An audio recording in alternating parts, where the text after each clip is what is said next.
From the fantasy armchair, it is the Fantasy TyRant. Hey there, fellow fantasy football freaks. It's me, the Ty Guy, the Fantasy TyRant, back with another video, back in the fantasy armchair, here to help you win your week in a very crucial Week 13. And what a weird week it is this week. I mean, we've still got another game to play even.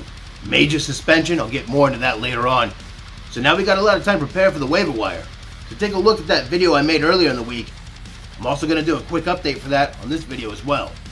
Also, as you know, it's no longer November, and as you can see, I took the beard back down to the thinking pad.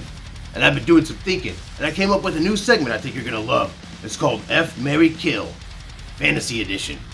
And I'll get more into that in just a moment, but before I do, remember, we've got a goal this month to hit, by Christmas, 200 subscribers. Hey, we're doing pretty good. We're up over 120 right now, thanks to YouTube blowing up one of my videos, putting it up on blast, which is cool. Hey, that's nice. I got a lot of looks on that one, but hey, this is a better video, so let's blow this one up, and maybe they'll help that one grow too. Don't forget, this Sunday, my birthday show, December 6th. 2 hours of me answering all your questions as my gift to you on my birthday. That's 10:30 a.m. Eastern, 7:30 a.m. Pacific. That's 7:30 p.m. in Abu Dhabi. A big marahaba to my homies in the UAE. Have some breakfast beers with me, ask you questions. Hey, you know, who knows what's going to happen or who might show up? We'll find out. You'll find out if you tune in. And so will your friends if you share this with them. Share this with everyone you know, your friends, your family, your pets, your co-workers, those Mormons who always go door to door. Hey, next time they knock, bring them in and share with them the gospel of the Fantasy TyRant. But enough of all that shit. It's time for a segment I'm calling F, Marry, Kill, Fantasy Edition. Okay, so this is how it works. I got this hat here. Inside the hat, I've got a bunch of different names, alright? What I'm going to do is I'm going to pick names one by one, 3 at a time, for each of the different positions. And I'm going to tell you which one that I want to hold on for a little bit, but then eventually dump. That's the F. Which one I want to hold on to for the rest of the season? That's the Marry. And which one I'm ready to toss? That's the Kill. Now let's start off with the quarterback, shall we? I'm pretty much going to just riff them off if they're not so great until I find one that's a really good set of 3. Alright, here we go. So we got Cam Newton, what's this? Andy Dalton, and Big Ben. Yeah, that's not too hard. I think I'm going to F Cam Newton. You know, on 1 or 2 good matchups. I think I'm going to marry Big Ben, that big old guy, for the rest of this season. Yeah, that's going to be pretty good. Andy Dalton, though, get the fuck out. Alright, Kill. See, it's that easy. Let's try another one. Let's see here. We got Teddy Bridgewater, we got Tua, and Trubisky. Tua, Trubisky, Teddy Bridgewater. Let's see, I'm going to F Trubisky. He might have a good matchup here and there. Worth a shot, especially if you're in a 2-quarterback league. Yeah. Teddy Bridgewater, I'm going to marry for the rest of the season. He's been doing pretty good. I can't say no to that. He's a solid, loyal guy. And Tua, get the fuck out of here, man. You're not even starting right now. See, anyway, these are pretty easy, right? Yeah. All right. Let's see. Let's get a good one here. All right. Hopefully we get a good one.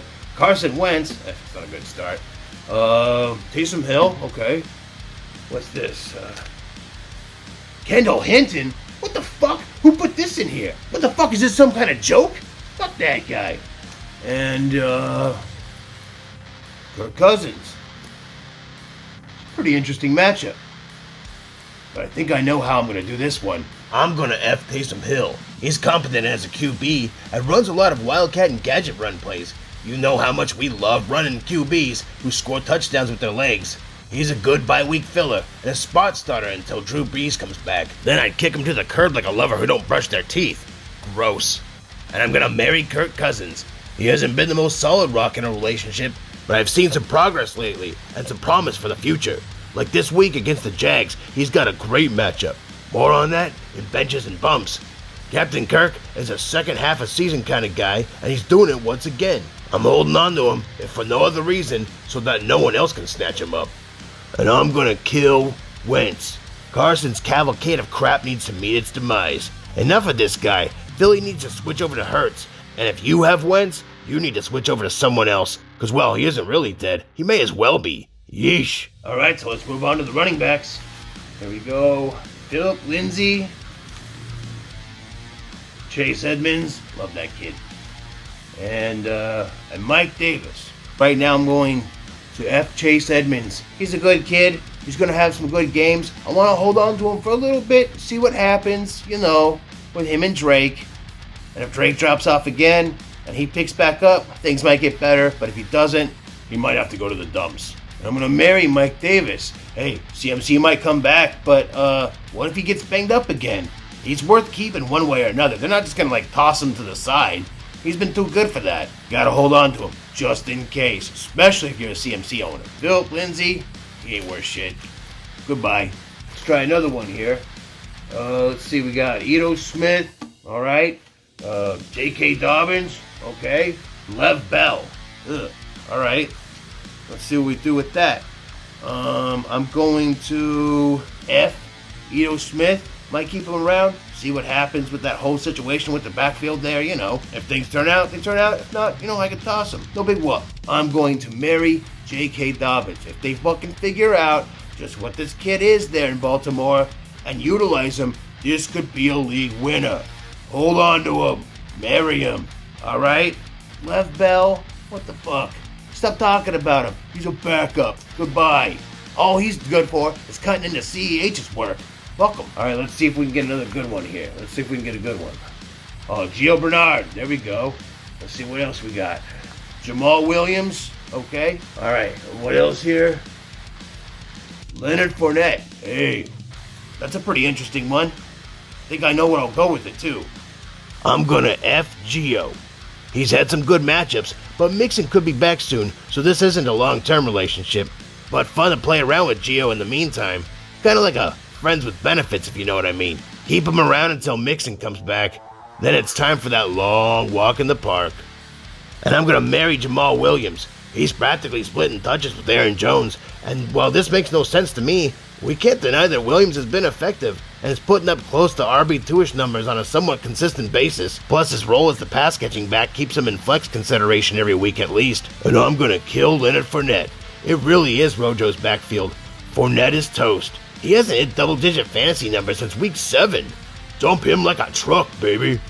Now let's move on to the wide receivers. Before I do that, though, I want to do a real special one for everybody out there, because everyone's been talking about these three guys, right? The Tampa Bay wide receivers. How do they shake out? All right, I'll tell you what. I want to F Godwin, because, he could have a good week here or there, but if he starts dropping off, man, he can go to the bench, maybe even the waivers. We'll see.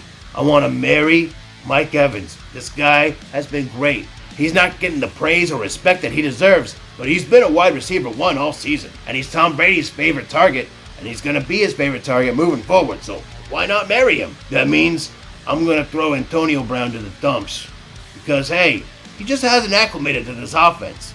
Maybe he'll gel, maybe he won't, but I ain't waiting around for it.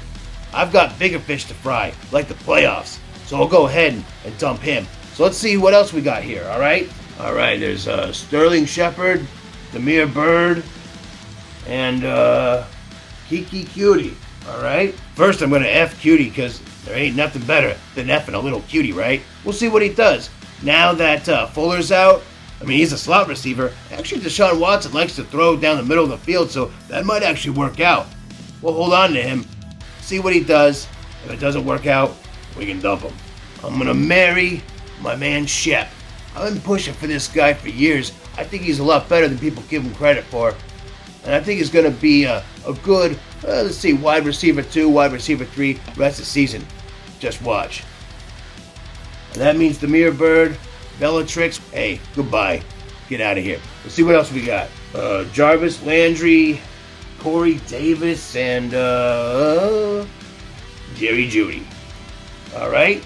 I think I'm going to F Corey Davis, because he has a good week here and there. Some kind of a matchup-based play, If I'm free on the weekend, we'll see what happens. But otherwise, he's dumpable if need be. I'm going to marry Jarvis Landry. I know it's been a rocky, rough marriage so far, but I feel things starting to come back together, all right? There's been a little counseling there, As bad as Baker Mayfield's been, he's got to throw to someone, right? May as well keep him the rest of the season. And that means, sorry, Jerry, love ya, you're going to be better next year. But with that mess going on concerning the quarterbacks there in Denver, sorry, Jerry Jeudy, you're out of here. All right, let's see if we can get another one. Let's get a good one here. Something I can really sink my teeth into. Travis Fulgham, okay. Oh, Brashad Perriman. Hey, I like that guy. And then, let's see. Oh, Devontae Parker. That's a pretty good set. But I think I've got a good idea for those three. I'm gonna F Brashad Perriman.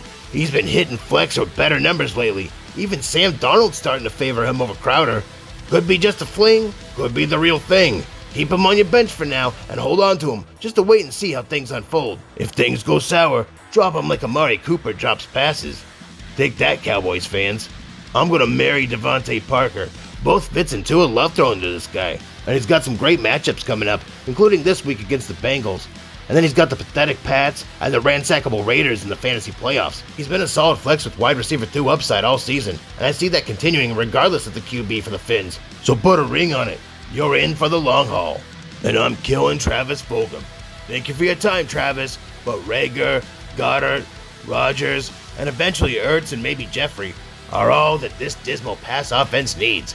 You can go back to being a curtain jerker in Carson's cavalcade of crap. You're dead to me, pal. Now for the tight ends. Let's see what we got. Will Dissly. All right. Trust me, people have been asking about him. Not my fault who goes in the hat. Hayden Hurst. Okay. Hey, Gronk. This one's pretty easy. I'm going to F Hayden Hurst because, you know, he might have a good matchup here and there. We'll see what happens. I'm going to marry my man Gronk. Him and Tom Brady have had a thing going on. All right. Hold on to him. And Will Dissly, sorry. It's Jacob Hollister that's going to be taking over the tight end position there in Seattle. So, goodbye. Let's see what else we got. Jonnu Smith, Tyler Eifert, and Logan Thomas. Hey, that's a pretty good 3. I can really sink my teeth into this one. Now, this really is just a battle between 2 of these guys, and I'm going to F Jonnu Smith. He's a matchup-based starter down the line. He's practically predictable, and he's got some plus matchups the next 2 weeks. Sure, he won't put out all the time, but if you time it just right, like after your girlfriend watches a Jason Momoa flick, you could score big. Just gotta know when not to play him. Like play him the next 2 weeks against the Browns and the Jags, who are 2 of the worst teams against the tight end position in fantasy, allowing around 10 fantasy points a game apiece to tight ends for the season. So it's a couple of romps, then you peace out. Hey, them's the breaks. And I'm gonna marry Logan Thomas. This was a hard choice to make because he's been so erratic in the past, but it seems like he's got some of those issues under control and is ready to settle down in that offense. Now, times might be rough for a little bit. Sometimes that's how things go. But be strong. I see the light at the end of the tunnel. If you can stick with him, he's got a bonus matchup in Fantasy Championship Week against a Panthers D who's been giving up over 14 fantasy points to tight ends over the past 3 weeks. Sometimes you just gotta fight through the hard times and have that make-up love afterward. Yeah, you know what I mean. Let's go ahead and get Eifert out of the way real quick. No reason to keep him. Even in good matchups, he usually doesn't get enough targets. Sad story, this kid. Could have been great. It's just too bad he's made of glass. Not losing anything dropping this guy. So there it is. A little sample, little pilot of a new segment. I want to see how you guys like it. If you love it, I'll blow it up. Let me know what you think in the comments. We'll see what happens. But for now, here's a little update on my top 10 waiver wire picks for this week. Not much of an update other than I took T.Y. Hilton out at 10 and replaced him with Kiki Cutie. He's the slot guy in Houston while Cobb is out, and with Fuller suspended for 6 games, that makes Cutie the possible number 2 guy. Watson does like throwing down the middle of the field to slot guys, so that could pay off. I'd have him higher on the list, but Cobb will be back. Also, the Texans play 3 wideout sets about 64% of the time, so keep an eye on this other guy, Isaiah Coulter. He's a 5th-round rookie, an apparent standout at training camp before he hurt his neck. He could be the other deep guy opposite Cooks. They love this kid in Houston, so make sure he's on your radar too. Now, if you want a little more in-depth analysis about the rest of those picks, go ahead and click that box above my head. Other than that, that's it for now, but benches, bumps, and deep dives is coming out Thursday, alright? Then, of course, the 2-hour live special this Sunday, December 6th, 10:30 Eastern, 7:30 a.m. Pacific, up until about a half hour before the games start. So please share this with everyone you know. Let's get that subscriber count up to 200 before Christmas. And if you do, I'll have another little something for you. We got this shit, right? Hey, for those of you still waiting on a game to decide your week, good luck. And for the rest of you, I'll see you later for benches, bumps, and deep dives. Alright? Until then, I'm out. Peace.